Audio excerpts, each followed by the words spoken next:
Hello and welcome to Newsday. Reporting live from Singapore, I'm Steve Lai. These are the headlines.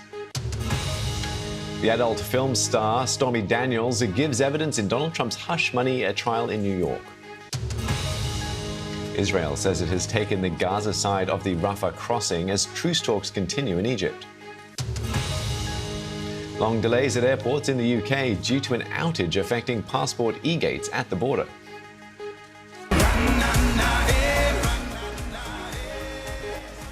And the world's biggest music competition, the Eurovision Song Contest, kicks off in Sweden.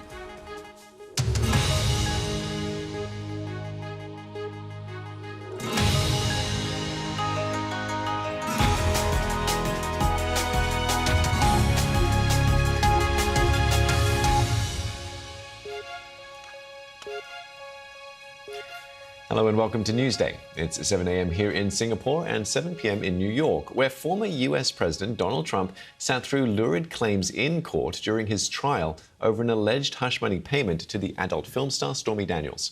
Now, Ms. Daniels, who was giving evidence in person, went into explicit detail about her alleged sexual encounter with Mr. Trump, so much so that his defense called for a mistrial. And that was rejected by the judge. Mr. Trump is facing charges of fraud for recording the payment to Ms. Daniels as legal expenses. Our North America editor, Sarah Smith, has more. Each day, Donald Trump waves to the cameras before heading to court. But this was no ordinary day in this extraordinary trial. Mr. Trump, is this true? Can you sleep with Stormy? Today in court, he had to watch a woman who claims she had sex with him openly testify about it. Stormy Daniels was paid $130,000 by Mr. Trump to stop her going public with claims of a sexual encounter shortly before the 2016 presidential election. Just outside the courtroom, he insisted he shouldn't be on trial at all. And the trial is a very unfair trial. It's a very, very unfair trial. The good news is they have nothing. Thank you. The court was shown this photograph of Mr. Trump with Stormy Daniels as she described first meeting him at a golf tournament in 2006. The day she says they later had sex. It was at this golf course, she says, that Donald Trump sent his bodyguard to invite her to dinner. When she got to his hotel suite, she laughed at him for wearing black silk pyjamas, while he dangled the possibility of her appearing on his TV show, The Apprentice. When she asked about his wife Melania, he told her they slept in separate rooms. As Miss Daniels described having sex on the bed with Mr. Trump without using any protection, she was frequently interrupted by objections from his lawyers. Her testimony was so prejudicial, they argued, the judge should declare a mistrial. He agreed there were some things that would probably have been better left unsaid, but the case goes on. Ms. Daniels was asked if she hates Donald Trump when his lawyers cross-examined her. Yes, she said, as it all got very heated. He had to listen to her admit she had publicly called him an orange turd, and that she'd like to see him jail, as she wants him held accountable. Before his lawyer directly accused Stormy Daniels of trying to extort the former president through the hush money deal. Earlier today, Mr. Trump posted on social media, "I've just recently been told who the witness is today. This is unprecedented. No time for lawyers to prepare. No judge has ever run a trial in such a biased and partisan way." He then quickly deleted it. He's already been warned by the judge. He could be jailed if he continues to post about witnesses in this trial. Sarah Smith, BBC News, New York. In another case that the former president faces, a Florida judge has indefinitely postponed Donald Trump's criminal trial over his alleged mishandling of classified documents. The former president had been scheduled to go on trial on May the 20th, but the district judge said that was not possible because of the number of pre-trial motions before the court. A new date for the trial, for the federal trial, has not been set. Now, the United Nations says Israel is not allowing humanitarian aid and workers into Gaza through the Rafah crossing after its forces took control of the Gaza side of the border with Egypt. Now, Hamas has warned that the Israeli incursion there aims to undermine efforts to secure a ceasefire. Last night, Hamas announced it had accepted proposals drawn up by international mediators, but the deal was rejected by Israel as far from meeting its core demands. Paul Adams reports from Jerusalem. A deal may now be tantalizingly close, but in Rafah, Israel's military pressure is relentless. Today, severing Gaza's last link with the outside world, the crossing point into Egypt. and raising their flag, sending an unmistakable message to Hamas. The noose is tightening. The sounds of approaching war echo among the displaced.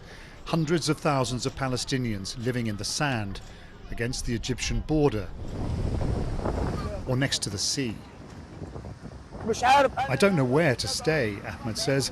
People are fleeing from Rafah and I have my children with me.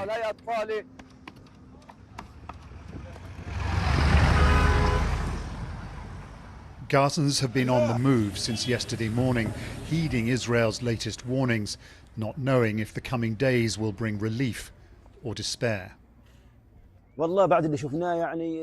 After what we've witnessed, they've said multiple times that there will be a ceasefire, but we're frustrated and we have no hope. There's no big hope, only a small one. For aid agencies already struggling to cope, the prospect of a full-scale Israeli operation in Rafah is alarming. As the operation will progress, we will lose progressively more areas to the fighting. And I'm afraid that this will also affect our warehouses, health facilities, hospitals, and the very, very few sites where we have the ability to give medical support. For the families of Israeli hostages, these are also moments of acute anxiety. John and Rachel's son Hirsch was abducted and badly injured on October the 7th. No sign of life until this Hamas video 2 weeks ago. His parents now just daring to hope. When we heard the news that maybe there's a deal, we were cautiously optimistic, and we remain cautiously optimistic. It's scary to have military actions going on.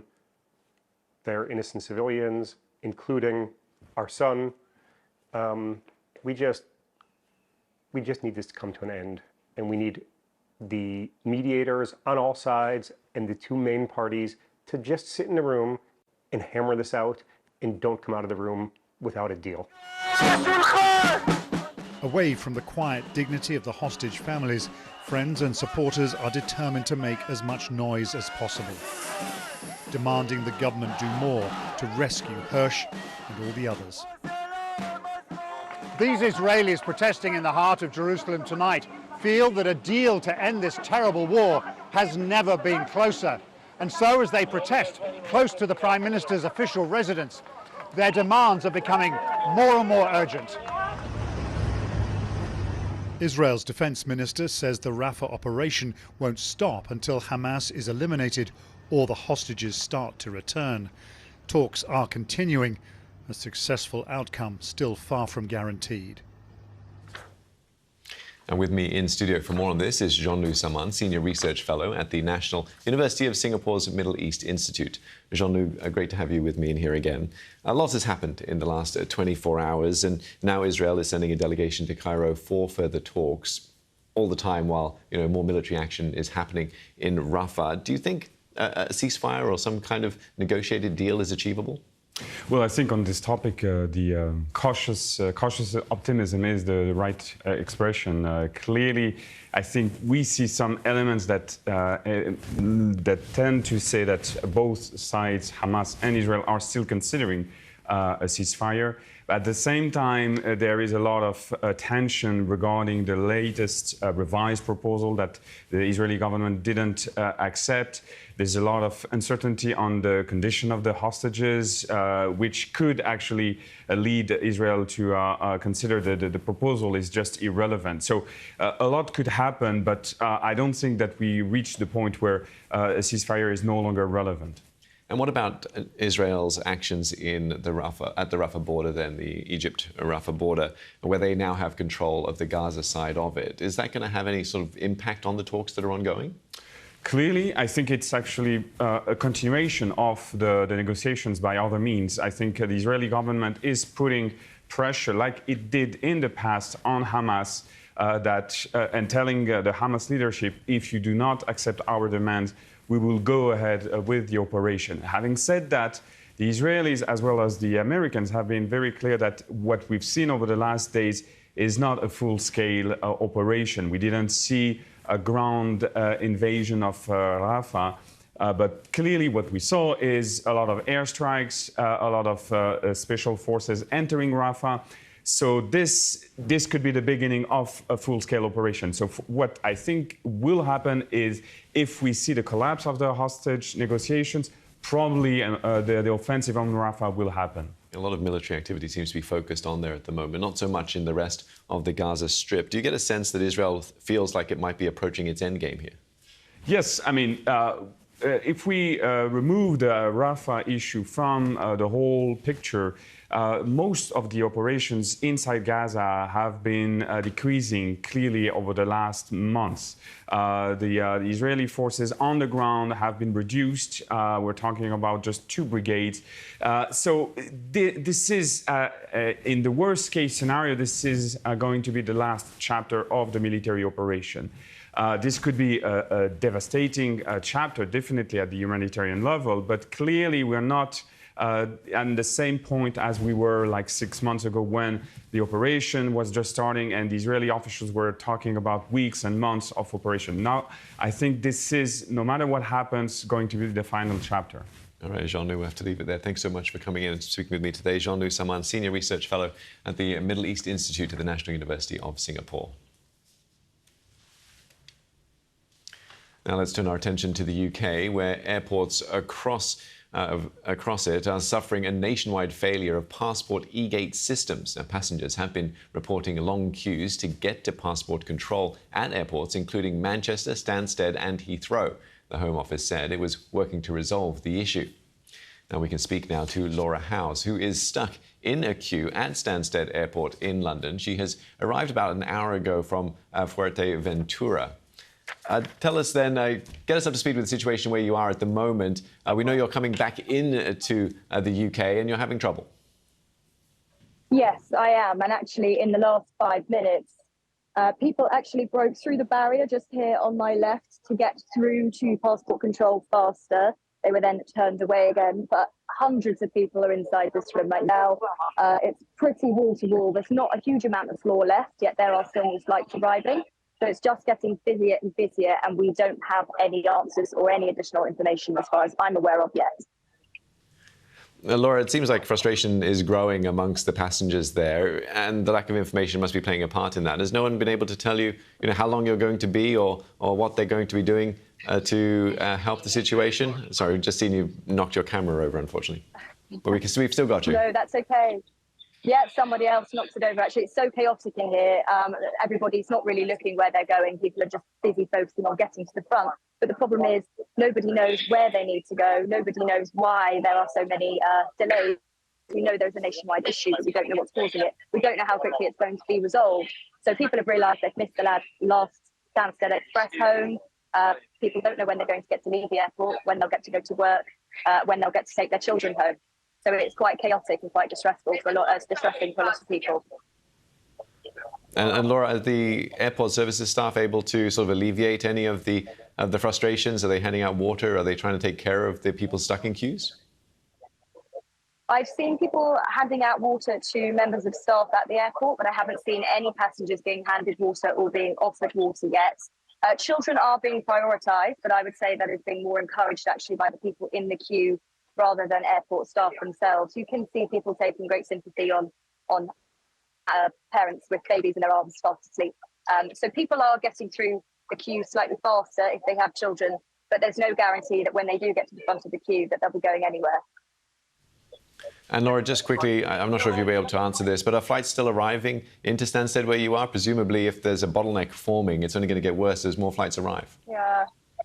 Well, I can confirm that behind me, where the trains take passengers from their planes to passport control, there was a train that's just pulled in the last minute. So that's a sign to me that there are still flights arriving. My flight, for example, was delayed. So I don't know whether there's more delays, but I can certainly imagine that there might be more flights to come, given one has just arrived in the last minute. All right, thanks very much for that, Laura. I hope it clears up for you soon. Laura Hawes there speaking to us from Stansted Airport. Around the world and across the UK, this is BBC News.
Now, the Ukrainian security service says it's foiled a Russian plot to assassinate President Zelensky.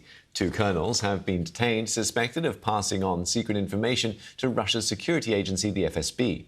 Our Ukraine correspondent James Waterhouse says Mr. Zelensky has not commented on the plot. Well, there's been no mention by President Zelensky in his evening address about this latest attempt or this plot against his life, which suggests how routine such attempts have become. But his intelligence service has been very keen to talk up these 2 arrests of 2 serving colonels in the country's security service, which is responsible for keeping officials safe. The allegations they face are lengthy, including being hired as moles by Russia's security service, the FSB, before the full-scale invasion, where there were meetings overseas, where there were large sums of money exchanged. It's alleged they tried to recruit some of President Zelensky and his top officials' security guards who might be willing to kidnap and kill them.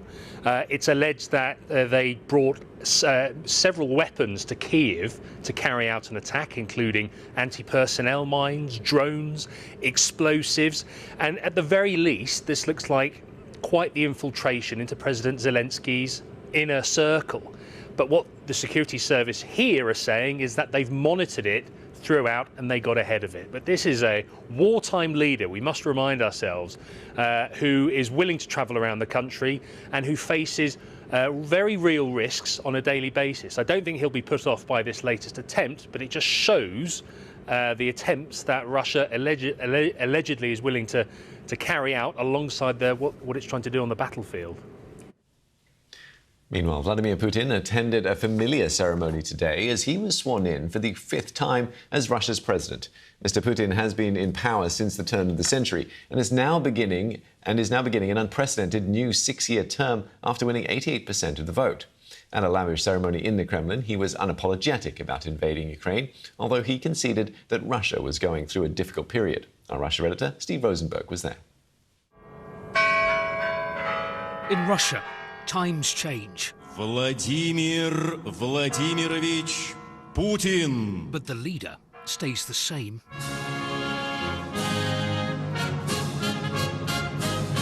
Vladimir Putin strode into the throne hall of Russian Tsars. The gold, the grandeur of the Grand Kremlin Palace matched the image he's cultivating of a modern-day Russian emperor. Vladimir Putin could have walked this with his eyes shut. After all, he's been down this way many times before. He is the longest-serving leader in Russia since dictator Joseph Stalin. This is Vladimir Putin's 5th term in the Kremlin. The oath? To serve the Russian people. And then, the leader who'd invaded Ukraine accused the West of aggression. We're not refusing to speak to Western nations. It's up to them whether they keep trying to hold Russia back and continue their aggression and years of pressure on our country, or seek a path to cooperation and peace. Peace? Here, they're not expecting that anytime soon. The West needs a weak Russia that will fall apart. Putin is standing in their way. So they try to weaken Russia by attacking Putin. We're in the war, and the war is serious, and we're fighting. And you could stop it tomorrow, though, by pulling your troops out of Ukraine, no? Of course not. We will never stop, because we're fighting for our people. It's incredible to think that in the nearly quarter of a century that Vladimir Putin has been in power in Russia, America has been through 5 different presidents. Britain has had 7 prime ministers. Mr. Putin's supporters welcome the continuity as they see it, despite the danger that comes from having one man in power for so long with so few checks and balances. Then, outside, more pomp for Putin and more imperial symbols. Putin thinks of himself now as Vladimir the Great, as a Russian Tsar. Everything now in terms of the symbolism, the way that he refers to himself, this Russia now forged in war for the future, is taking us back to these past patterns in Russian and Soviet history. But it's not just in the Kremlin where you'll find President Putin. 70 miles from Moscow, Big Vladimir is watching you. Western governments called Russia's election a sham. But in the town of Kashira, what do they think of the man who was declared the winner? I like him, says Valentina. Putin does a lot for people. Our pensions aren't big, but he can't fix everything in one go. He's had 25 years, I say.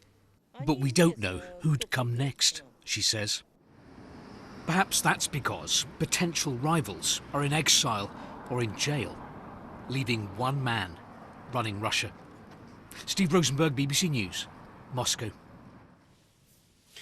It's been revealed that Prince Harry will not meet King Charles during his visit to the UK this week. A spokesman for the Duke of Sussex said a meeting between father and son wasn't possible because of the King's busy schedule. Harry is in London to celebrate the 10th anniversary of the Invictus Games, which he set up to rehabilitate wounded or sick service personnel. Now, the Eurovision Song Contest, the world's biggest music competition, has kicked off in the Swedish city of Malmö. 15 countries have performed in the first semi-final. A warning in the following story, there will be flash photography and strobing lights. Now, Croatia, Ukraine, Finland are among the first 10 countries to have qualified for the grand final on Saturday. And Ireland's entry, Bambi Thug, has become the first Irish Eurovision Song Contest finalist since 2018. There'll be another semi-final on Thursday, where 16 more countries will compete. But the contest is taking place amid protests against the Gaza war. Former Swedish Eurovision contestant Erik Saade was not competing and had a keffiyeh symbol, commonly used by people who want to show their support for Palestinians, on his arm as he performed his 2011 entry, Popular. Now, I spoke to Eurovision expert and journalist Callum Rowe, who's in Malmö, and asked him about the significance of this year's contest. This Eurovision Song Contest, I mean, first of all, is the most and biggest watched non-sporting event on the entire planet. More than 150 million people, not only across Europe, but worldwide watch it. And it's been going for almost 70 years now. It's got longevity for a reason. People across Europe and indeed, like I say, the world love it. And it's a chance for people to come together and celebrate music and shared culture. So, yeah, it's not the biggest event in the world for nothing. Yeah, and Callum, does this year feel different, though, perhaps to others because of the ongoing wars in Gaza and Ukraine? The singing competition hasn't been able to stay clear of politics, has it? Yeah, Eurovision always does tend to kind of get itself tied up in politics, as best it tries not to. The fact that we're talking about the contentious inclusion of Israel shows that the headline just simply won't go away for contest organisers. I've been in Malmö for 3 or 4 days now. And I must admit, I'm seeing more Palestinian flags than Israeli flags. That's one thing for sure. But I must admit, I don't feel unsafe. There were some protests last week, some Quran burnings, and there's been some protests this week, and there are more protests planned later in the week. But the Swedish authorities seem to be on top of everything, and the Eurovision organisers might be mopping their brow at the moment because, like I say, things seem to be going off without a hitch so far. And politics aside, then, tell us a bit about the first semi-final that's just taken place. Yeah, we're just an hour or so after the first live semi-final. We've got another one on Thursday evening here in Malmö. But the first one, it's just great to have the music the centre of attention for 2 hours earlier on this evening. You mentioned Ireland's contestant Bambi Thug. They were sort of nowhere in the expectations of fans and experts and journalists and the bookmakers. And then they had their first rehearsal yesterday, and suddenly they became one of the top favourites to win the entire competition. Like we heard earlier, they haven't been in the final since 2018, so this is remarkable for Ireland. And it was just great to see everybody, like I say, coming together and celebrating the music. Croatia is another fan favourite. And the noise inside the arena tonight was almost unlike anything I've ever heard before at the contest. And a reminder that second semi-final takes place on Thursday. Thanks for your company here on Newsday. Do stay with BBC News, though. Our new look business show, Business Today, will be following on shortly, where our top story is all about TikTok and the social media giant's lawsuit to stop its ban in the United States. See you soon. Bye for now.